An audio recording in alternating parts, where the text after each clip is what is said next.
Le coup de marteau. Le coup de marteau de Guy de Lafortelle. Bonjour Guy de Lafortelle. Alors, Guy de Lafortelle, éditeur financier, fondateur de la lettre d'investissement L'investisseur sans costume. Aujourd'hui, vous nous parlez de l'euro numérique, c'est bien ça? De l'euro numérique et des monnaies de banque centrale, des monnaies digitales de banque centrale en général, parce que donc il y a quelques semaines, l'euro numérique a changé de phase. Nous étions dans une phase exploratoire, on se posait la question: «Est-ce qu'on y va? Est-ce qu'on n'y va pas?» D'ailleurs, tout le monde nous rappelait, suffisamment souvent qu'on n'était absolument pas sûr de le faire et on est passé, sans coup férir d'ailleurs, de la phase exploratoire à la phase préparatoire. C'est-à-dire que ça y est, on y va, on se prépare à y aller. Et donc, ça devrait arriver d'ici 2 ans, sauf si, des événements pourraient, faire accélérer. Mais a priori, si tout va bien, la phase préparatoire devrait, se finir d'ici 2 ans. Et ce qui est intéressant, c'est que, la semaine dernière, le patron de la Banque, des règlements internationaux, donc la Banque des règlements internationaux, c'est la banque centrale des banques centrales. Donc Mhm. c'est eux qui, aident un peu les banques centrales à faire un boulot et qui sont très engagés dans ce développement, des monnaies numériques de banque centrale. Monsieur Tombini, donc qui est le responsable pour, l'Amérique, a donné une conférence, dans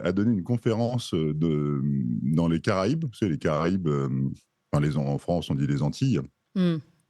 pour, au sujet, c'est une région qui est très en avance, paradoxalement ou pas, parce que vous savez, c'est là où on a pas mal de paradis fiscaux, en Amérique, dans lequel, il est venu, nous expliquer, et c'est vraiment monsieur donc cette intervention de monsieur Tombini est très intéressante parce qu'il vient dire que donc effectivement, c'est absolument génial les monnaies numériques de banque centrale, ça va permettre de faire des choses extraordinaires, en particulier, et ben, de fliquer tous vos paiements, puisqu'il vient vous dire que vous allez pouvoir, supprimer, tout le travail au noir.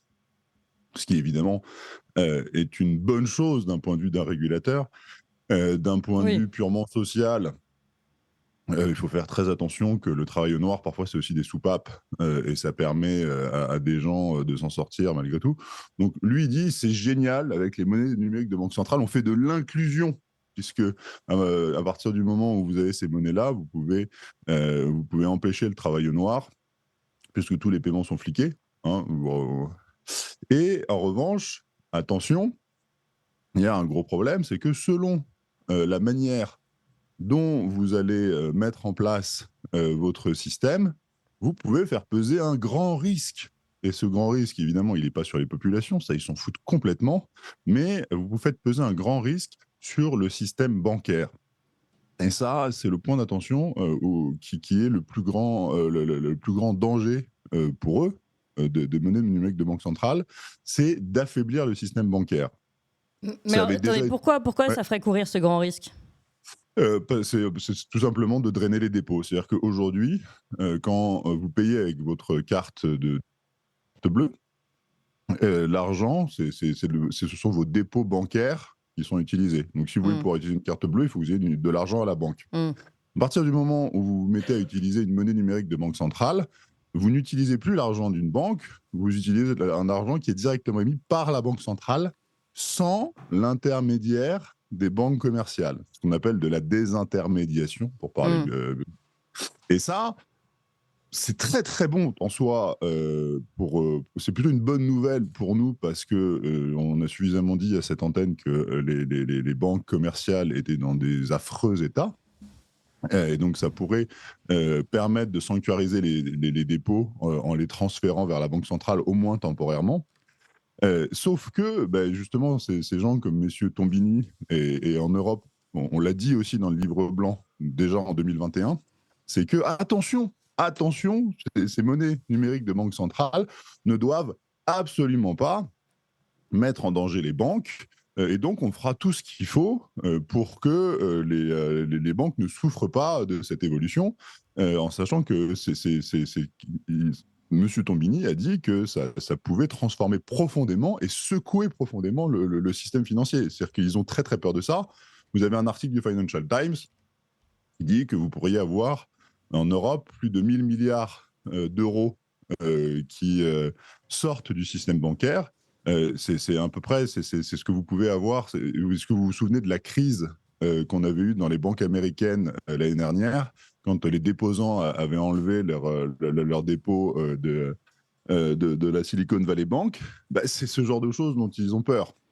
Oui, Euh, et donc, ce qu'on retient de ça, c'est que ils en ont rien à faire, en fait, de la stabilité de leur population. Tout ce qui les intéresse, c'est la stabilité de leur structure.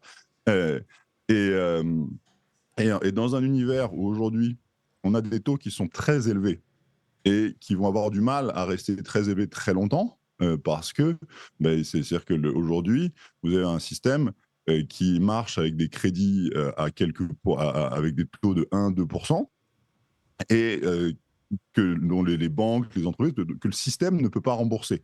Alors, vous ne pouvez pas rembourser vos crédits.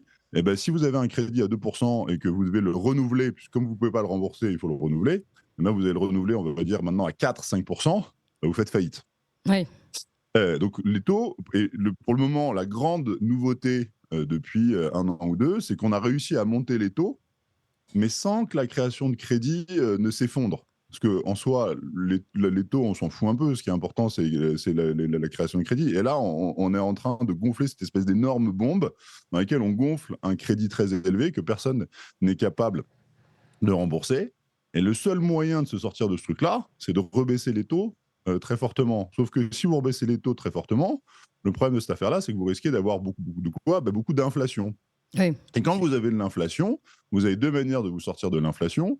Soit vous détruisez de la monnaie, ou vous faites une grosse crise, soit vous faites du contrôle des prix. Et le contrôle des prix, bah, c'est quoi? C'est jamais que quand vous faites du contrôle des prix, bah, vous allez avoir de la pénurie, soit vous passez en système de pénurie. Mm. Et le truc avec cet euro numérique, c'est que vous pouvez gérer extrêmement bien la pénurie, puisque c'est une monnaie qui est programmable, et c'est une monnaie qui peut vous permettre de dire, ah ben non, si vous avez acheté plus de 3 paquets de couches ou de je sais pas quoi, ou de médicaments, on peut vous empêcher les paiements d'avoir lieu. Oui. Et donc, on a ce truc qui arrive très très vite parce que c'est une nécessité du système. Et donc, la seule chose qui le retient d'aller encore plus vite, c'est qu'il faut faire attention de ne pas fragiliser encore plus les banques qui souffrent énormément. Parce qu'il faut pas. On dit c'est crédit qui va pas être remboursé. Aujourd'hui, l'assurance des banques, ce qui fait que les banques tournent encore, c'est pas qu'elles ont des bons bilans, c'est elles ont notre argent en otage. Mm. Oui, ça c'est intéressant, notre argent en otage. Et je voudrais revenir sur ce que vous disiez au départ, finalement, que ce serait pour eux une bonne nouvelle parce que ça permet de fliquer, comme vous dites, tous nos paiements. Ouais. Donc ça veut dire que finalement, ça peut participer, on a déjà parlé ici de contrôle social, de crédit social, et ça peut participer de cette forme de contrôle général. Oui, bah oui, parce que ça permet de gérer la pénurie. Et Christine Lagarde avait dit ça il y a quelques mois, ou un peu plus même, quand elle avait été piégée par les fameux humoristes russes. Russe, oui. Ouais, où elle avait expliqué très sérieusement donc avec l'euro numérique, il fallait faire très attention, qu'il ne fallait pas imaginer pouvoir faire des paiements de plus de 1 000 € qui soient non tracés. Mm. Et que même 1 000 €, c'était beaucoup trop, qu'il ne fallait pas pouvoir payer sa baguette de manière non tracée, Mm. parce que, bah, vous savez, vous avez des terroristes, et les terroristes sont capables d'organiser leurs attentats avec plein de tout petits paiements. Mm. Et donc, il faut surtout que si on veut empêcher les attentats terroristes, parce que c'est bien la seule chose dont se préoccupe la Banque centrale, c'est de notre sécurité, Mm. il faut tracer absolument tous les petits paiements. Oui. Hein, en sachant que il faut, dans l'histoire un petit peu du système bancaire, le plus gros financement des mafias et terrorisme, ça s'est passé après 2008 par les banques commerciales, hein, et par le système bancaire qui était tellement en détresse parce qu'il avait été mal géré qu'ils ont été acceptés en Amérique l'argent des cartels, et en Europe l'argent des mafias russes. Mm. Donc, Intéressant. Oui. ouais, c'est-à-dire que si vous voulez supprimer le cash parce que ça permet d'organiser des attentats, supprimez encore plus les banques. Eh bien, leçon retenue. Merci beaucoup, Guy de Lafortelle. Je Merci rappelle, beaucoup, éditeur Clémence. financier et fondateur de la lettre d'investissement L'Investisseur sans costume. Vous parliez de l'euro numérique et des banques qu'il faudrait supprimer en premier pour éviter justement ces manigances qui pourraient provoquer le financement notamment des attentats terroristes.